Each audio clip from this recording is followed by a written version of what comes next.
Continuamos con el capítulo 7 del libro tercero. Te pido que compartas, actives todas las notificaciones, le des me gusta al video y lo disfrutes. Namaste. Había llegado el momento de intentar un tema. ¿Qué era un tema? ¿Y qué temas le interesaban? Tiene que ser griego, decretaron los 4 platonistas. Debe ser extraído de las leyendas, Hércules y Anteo, la batalla de las Amazonas, la guerra de Troya. Cualquiera de esos temas estaría a tono con el friso del Partenón de Atenas. Sí, pero yo sé poco o nada de esas cosas, respondió Miguel Ángel. Landino respondió con grave expresión. Eso, mi querido Miguel Ángel, es lo que hemos intentado estos últimos meses. Enseñarle, en nuestro carácter de tutores ex oficio suyos, todo lo referente al mundo griego y su cultura. Pico de la Mirandola rió. Lo que creo que nuestros amigos tratan de decir es que les agradaría guiarlo para llevarlo hacia atrás, a la era del paganismo. Le relataron historias de los 12 trabajadores de Hércules, de Níobe en sufrimiento ante sus hijos moribundos, de la ateniense Minerva, el gladiador agonizante. Lorenzo moderó la discusión. No le hagan propuestas a nuestro joven amigo, dijo. Tiene que llegar a un tema espontáneamente, sin ayuda. Miguel Ángel se recostó contra el asiento de su silla y se puso a escuchar sus propias voces interiores. Sabía una cosa con seguridad. Su primer tema no podía proceder de Atenas, El Cairo, Roma o Florencia. Tenía que surgir de él, de algo que él sabía y sentía y comprendía. De otra manera sería un tema perdido. Una obra de arte no era como un trabajo de erudición. Era personal, subjetiva. Tenía que nacer dentro de él. Y entonces, en medio del murmullo de las voces de los otros, se vio de pie en la escalinata de la capilla Rucellai, el día que había ido por primera vez con los componentes del taller de Ghirlandaio a Santa María Novella. Vio ante él nítidamente la capilla, las Madonas de Cimbué y Nino Pisano, y nuevamente sintió latir en su corazón el amor a su madre, su sensación de soledad cuando ella murió, su hambre de afecto. Se había hecho tarde, la reunión terminó. Lorenzo se quedó en el estudiolo. Aunque se decía que su lengua tenía a veces un filo de cuchillo, habló a Miguel Ángel con naturalidad y claramente. Tiene que perdonar a nuestros platonistas su entusiasmo. Ficino tiene siempre una lámpara votiva encendida frente al busto de Platón. Landino ofrece el banquete más grandioso del año al cumplirse cada aniversario de Platón. Para nosotros, Platón y los griegos son la llave que nos ha permitido escapar de la mazmorra de los prejuicios religiosos. Estamos tratando de establecer en Florencia otra época de Pericles. A la luz de nuestra ambición, tendrá que comprender los excesos de nuestro celo. Si no está cansado, Lorenzo, dijo Miguel Ángel, ¿no podríamos recorrer un rato el palacio para estudiar las Madonas? Lorenzo tomó la lámpara de pulido bronce y los dos avanzaron por el corredor hasta llegar a la antesala del despacho de Il Magnifico, en la que había un relieve en mármol de Donatello, tan remoto e impersonal, pensó Miguel Ángel, que impedía su identificación. De allí se dirigieron al dormitorio de Giuliano. El más joven de los Medici dormía profundamente, cubierta la cabeza con las mantas. Lorenzo y Miguel Ángel discutieron sobre la Madonna y Niño de Pesellino, con 2 pequeños ángeles, pintura que cubría toda la superficie de una mesa. Atravesaron los corredores y luego examinaron la Virgen adorando al niño, de Fra Filippo Lippi, en el altar de la capilla, pintura sobre la que Lorenzo explicó que los modelos habían sido la monja Lucrecia Buti, de quien Fra Filippo estuvo enamorado, y el niño nacido de aquel amor, Filippo, no Lippi, ahora pintor, que fue enseñado por Botticelli, así como Botticelli lo había sido por Fra Filippo. Examinaron la Madonna de Neri Divisi y luego fueron a ver la Madonna y Niño de Luca della Robbia, para finalmente llegar al dormitorio de Lorenzo, donde estaba la Madonna del Magnificat, pintada por Sandro Botticelli para los padres de Lorenzo, unos 20 años atrás. Esos dos ángeles que están arrodillados ante la Virgen y el Niño somos mi hermano Giuliano y yo. Cuando los Pazzi lo asesinaron, se apagó para mí la más hermosa luz de mi vida. Ese retrato mío es una idealización, como puede ver. Yo soy un hombre feo y no me avergüenzo de ello, pero todos los pintores creen que me agrada ser adulado. Benozzo Gozzoli lo hizo así también en nuestra capilla. Pintan mi piel oscura como si fuera clara, recta mi respingada nariz y mi áspera cabellera tan hermosa como la de Pico de la Mirandola. En cambio, usted parece haber adivinado que yo no necesito esa adulación. Granassi siempre me ha dicho que yo soy brusco. Está armado en hierro, declaró Lorenzo. Siga siempre así. A continuación, contó a Miguel Ángel la leyenda de Simonetta Vespucci, la modelo de Botticelli para la Madonna del Magnificat, la belleza más pura que haya conocido Europa, según él. No es cierto que Simonetta fuese la amante de mi hermano Giuliano. Este la amaba, sí, como todos los florentinos, pero platónicamente. Le escribió largos poemas sentimentales, pero tuvo a mi sobrino Giulio con su verdadera amante, Antonia Gorini. Fue Sandro Botticelli quien amó realmente a Simonetta, aunque dudó que le dirigiese la palabra una sola vez. Ella es la mujer que aparece en todos sus cuadros: Primavera, Venus, Palas. Ningún hombre ha pintado jamás una belleza femenina tan exquisita. Miguel Ángel escuchaba en silencio.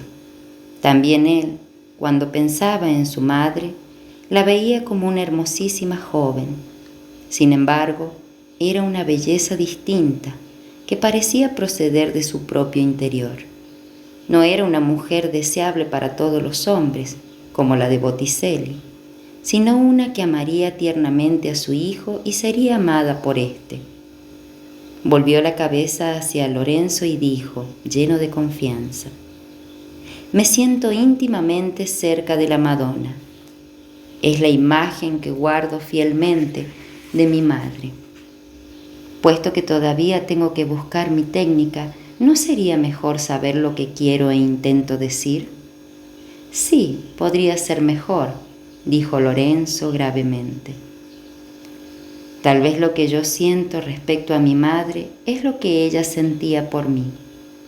Recorrió innumerables veces los salones del palacio, acompañado por Contessina o Giuliano, y copió las obras de los maestros. Luego comenzó a sentir impaciencia ante las ideas de aquellos hombres y se fue a las partes más pobres de la ciudad, donde las mujeres trabajaban sentadas ante las puertas de sus viviendas, tejiendo asientos de esterilla para las sillas o fundas para las damajuanas, con sus criaturas en la falda o mamando en sus pechos. Se fue a la campiña a observar a las contadines de los alrededores de Settignano, que lo habían conocido desde niño y que se dejaban dibujar mientras bañaban o amamantaban a sus hijitos. No buscaba al dibujar el retrato de su modelo ocasional, sino el espíritu de la maternidad. Bosquejaba a la madre y al hijo en todas las posiciones en que los sorprendía, y veía la verdadera relación entre ellos a través de su papel y carboncillo de dibujo. Luego, por algunos escudos, conseguía que las mujeres se moviesen para brindarle nuevos ángulos de enfoque en busca de... ¿De qué? No lo sabía. Con Granassi, Torrigiani y Rustici iba a contemplar todas las obras de arte de Florencia, pero solo copiaba las que tenían alguna relación con el tema de la Madonna y el niño. La de Bernardo Rossellino en la iglesia de Santa Croce le pareció una mujer gorda e inexpresiva. En la misma iglesia, la de Desiderio de Satignano parecía una contadina, vestida con ropas de Toscana, acompañada de un bambino y rodeada de gente ordinaria llegada a la ciudad para una fiesta. Fueron a Or-Saint-Michel para ver la Virgen de la Natividad, de Orcagna, que a él le pareció una mujer tierna, amorosa y con fuerza, pero que Miguel Ángel juzgó primitiva, como de madera. La estatua de Nino Pisano en Santa María Novella parecía ser la mejor esculpida, pero la figura de la Madonna era claramente la esposa de un comerciante que llevaba en brazos a su hijito ricamente vestido. Además, estaba pésimamente proporcionada y carecía de espiritualidad. Una terracota de Verrocchio presentaba a una Madonna y niño. Ella era una mujer de cierta edad que contemplaba, perpleja, a su hijo, de pie y bendiciendo al mundo. A la mañana siguiente fue solo a dar un paseo a orillas del Arno, en dirección a Pontassieve. Se internó en las colinas y mientras caminaba se dio cuenta de que aún no había encontrado lo que quería expresar sobre María y su hijo. Lo único que sabía era que deseaba expresar algo fresco y vital. Se puso a meditar sobre el carácter y el destino de María. La Anunciación era un tema favorito entre los pintores florentinos. El arcángel Gabriel descendiendo de los cielos para anunciar a María que habrá de tener un hijo de Dios. En todas las pinturas que recordaba, la noticia parecía sorprender a María completamente y al parecer no se le había brindado alternativa entre la aceptación y el rechazo. Pero, ¿podía ser así? ¿Era posible que una misión tan trascendental, la más importante asignada al ser humano alguno desde los días de Moisés, hubiera sido impuesta a María sin su conocimiento o consentimiento? Con toda seguridad, Dios tenía que haber amado a María sobre todas las mujeres de la tierra, para elegirla y confiarle tan divina tarea. Entonces, ¿no era lógico suponer que tuvo que darle a conocer su plan, relatándole todos los pasos del camino desde Belén al Calvario? Porque esa era la única manera de brindarle la oportunidad de rechazar la misión. Y si María contaba con la libertad de elegir, ¿cuándo era más probable que hubiese ejercido ese derecho? ¿En la Anunciación? ¿Cuando ya había nacido su hijo? ¿En cualquier momento de su crianza, mientras Jesús era una criatura? Porque una vez que aceptase, ¿no significaba ello que debería cargar su propia cruz desde ese instante hasta el día de la crucifixión de su hijo? Conociendo el futuro, ¿cómo era posible que sometiese a su hijo a semejante agonía? ¿No era posible que hubiera dicho, no, mi hijo no, no permitiré que eso suceda? Pero al mismo tiempo, ¿cómo podía ella rebelarse contra la voluntad de Dios cuando Él le había pedido que lo ayudase? ¿Hubo jamás mujer mortal a quien se le impusiera tan espantoso dilema? Miguel Ángel decidió que esculpiría a María en el momento de la decisión, mientras amamantaba a su hijo, cuando, al saberlo todo, ya tenía que determinar el futuro para ella, para su hijo y para el mundo. Ahora que ya comprendía lo que deseaba, le fue posible dibujar con un propósito determinado. María dominaría el mármol. Ella sería el centro de la composición, de talla heroica, una mujer a quien se le habría dado no solamente la libertad de llegar a su propia decisión, sino la fuerza interior y la inteligencia para hacerlo. El niño sería secundario, presente, vitalmente vivo, pero no un elemento que distrajera la atención.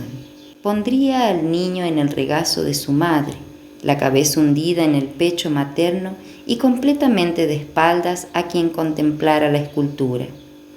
Eso daría a la criatura su lugar natural, sorprendido en la actividad más urgente del día y en la misma línea simbólica. Ese podría ser el momento en que María sentiría con más intensidad que era imprescindible llegar a una decisión.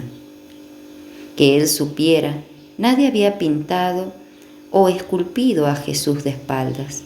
De cualquier manera, su drama no comenzaría hasta 30 años después, y esta era la época de su madre y el retrato de su madre. Pasó revista a los centenares de bosquejos que había dibujado de la madre y el niño en los últimos meses, separando aquellos que pudieran moldarse a su nuevo concepto y con ellos ante sí sobre la mesa. Comenzó su búsqueda de los antecedentes del tema. ¿Dónde estaba María entonces? Ahí tenía un dibujo en el que se mostraba a una madre sentada en un banco, al pie de una escalera. ¿Quién estaba con ella, aparte de su hijo? Tenía otros dibujos en los que aparecían niños en actitudes de juego. La figura de María sería una especie de compendio de estas madres toscanas, pero ¿cómo pintaba uno el rostro de la Madonna?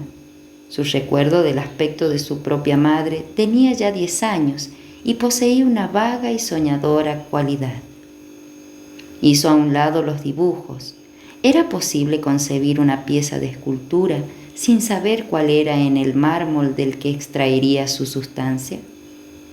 Buscó a Granassi, a quien había dado una de las mayores habitaciones del casino para que la utilizase como estudio de pintor, y le preguntó si estaría dispuesto a acompañarlo en un recorrido por los comercios de mármol de la ciudad.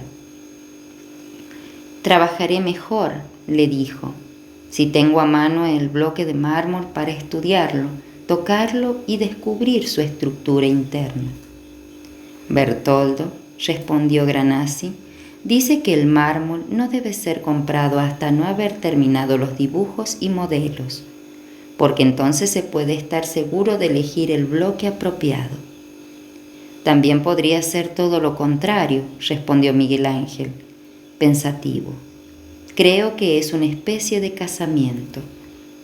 Muy bien, le pondré a Bertoldo alguna disculpa e iremos mañana. En el barrio de Procónsul había docenas de comercios que vendían mármol.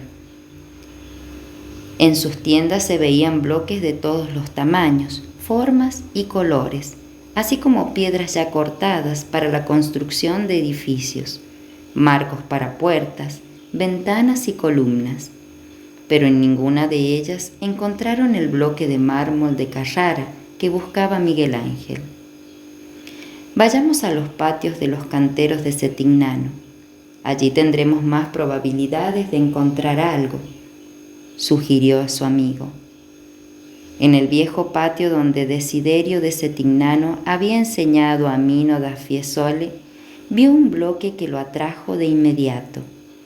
Era de tamaño modesto, pero sus cristales eran de un blanco brillante. Derramó agua sobre él en busca de grietas y golpeó los extremos con un martillo para escuchar el sonido que emitía la piedra. Registró la masa para comprobar si tenía burbujas, fallas, manchas. «Este es el bloque que quiero, Granassi», exclamó jubiloso. «Aquí podré esculpir la Madonna y niño, pero antes tendré que verlo a la primera luz del sol. Entonces sabré con seguridad si es perfecto». Si te crees que voy a estar aquí sentado contemplando tu mármol hasta el amanecer, respondió Granacci, no tendrás que hacerlo, encárgate de negociar el precio. ¿Sabes una cosa, amigo? No creo una palabra de eso que los primeros rayos del sol descubren las entrañas del mármol. ¿Qué diablos puedes ver al amanecer que no veas mejor ahora? Por ejemplo, que hay una luz más intensa. Estoy seguro de que se trata de una especie de adoración pagana, ritos referentes a la fertilidad que hay que realizar al amanecer para asegurar que los dioses de las montañas se muestren propicios. Miguel Ángel durmió abrigado con una manta bajo una de las arcadas de la casa de Topolino. Pero antes del amanecer ya se había levantado y estaba junto al bloque de mármol cuando los primeros rayos del sol brillaron desde las cimas de las colinas. El bloque parecía traslúcido. Los ojos del muchacho podían atravesarlo en todos los sentidos, a través de las capas de cristales que se superponían dentro de su unidad estructural. No había en él una sola falla perceptible. Pagó al dueño, cargó el bloque en el carro que había pedido prestado a los Topolino y siguió a los dos bueyes blancos, como lo había hecho desde que tenía 6 años. 2 de los canteros lo ayudaron a llevar el bloque al cobertizo de trabajo. Luego trasladó su mesa de dibujo y utensilios del casino al cobertizo. Bertoldo se acercó intrigado. ¿Ya estás listo para empezar a esculpir? No, me falta mucho todavía. Entonces, ¿por qué te has trasladado aquí? Porque quiero trabajar con tranquilidad, sin que nadie me moleste. Tranquilidad. Aquí tendrás el incesante ruido de los martillos de los Scapellini desde la mañana a la noche. Para mí, ese es un ruido agradable. Me crié escuchándolo. Pero yo tengo que pasar algún tiempo con los demás, en el casino. Si tú estás cerca de mí, puedo sugerir y corregir cuando necesites ayuda. Miguel Ángel meditó aquellas palabras y luego respondió: Bertoldo, siento la necesidad de estar solo, trabajando donde no me vea nadie, ni siquiera usted, pero podrá darme instrucciones cuando yo vaya a pedirlas. De esa manera, replicó Bertoldo, cometerás más errores, Caro, y esos errores se prolongarán más. ¿No es esa la mejor manera de aprender? Creo que los errores deben ser prolongados hasta su lógica conclusión. Un consejo puede ahorrarte mucho tiempo. Tengo todo el tiempo que quiero y más. Davvero, dijo Bertoldo sonriente, tienes tiempo de sobra. Cuando necesites ayuda, ven a verme. A última hora de aquella tarde, cuando ya los demás se habían retirado del jardín, Miguel Ángel se volvió y vio a Torrigiani, que lo miraba irritado. Ahora resulta que ya te sientes demasiado bueno para dibujar a mi lado, dijo ceñudo. Ah, Torrigiani, no digas eso, es que quiero estar solo. ¿Solo? ¿Quieres alejarte hasta de mí, que soy tu mejor amigo? Durante el primer año, cuando necesitabas ayuda y compañía, no era así. Pero ahora que el Magnífico te ha elegido, te ruego que me creas, Torrigiani, nada ha cambiado entre tú y yo. Te dije que cuando estuvieras listo,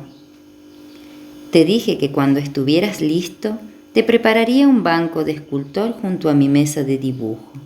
Es que yo quiero cometer mis errores solo, sin responsabilidades para nadie. ¿No será que tienes miedo de que te robemos tus secretos?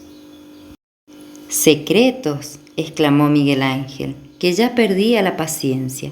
¿Qué secretos puede tener un aprendiz de escultor? Este es mi primer trabajo, tú has hecho ya media docena. No, es a mí a quien rechazas, insistió, terco Torrigiani. Miguel Ángel calló. ¿Había algo de verdad en aquella acusación? Había admirado la belleza física de Torrigiani, sus cuentos, canciones, pero ya no quería hablar y escuchar anécdotas, no cuando tenía ante sí el bloque de mármol, que constituía un verdadero desafío a su capacidad. «Pronto te has echado a perder», dijo Torrigiani, «pero quiero decirte una cosa. Todos los que se sienten superiores a quienes los rodean al final terminan derrotados». Unos minutos después llegó Granacci, que traía cara de disgusto. Inspeccionó el yunque, la tosca mesa de madera sobre caballetes, las banquetas de trabajo y la mesa de dibujo que se alzaba sobre una plataforma. «¿Qué ocurre, Granacci?», preguntó Miguel Ángel. «Es Torrigiani. Volvió al casino furioso y dijo algunas cosas desagradables sobre ti. Yo las he oído antes que nadie. Mira, Miguel Ángel, hace un año te advertí que no debías intimar demasiado con Torrigiani. Ahora tengo que advertirte que no eres justo. No rompas tu amistad con él. Conozco tu creciente preocupación por la escultura, pero Torrigiani no ve nada tan mágico en el mármol y, con toda justicia, cree que todo esto es el resultado de tu vida en el palacio. Si rompemos con nuestros amigos porque nos cansamos de ellos, ¿cuántos de esos amigos seguirán siéndolo?». Miguel Ángel acarició con un dedo la superficie del bloque y respondió: «Trataré de hacer las paces con él».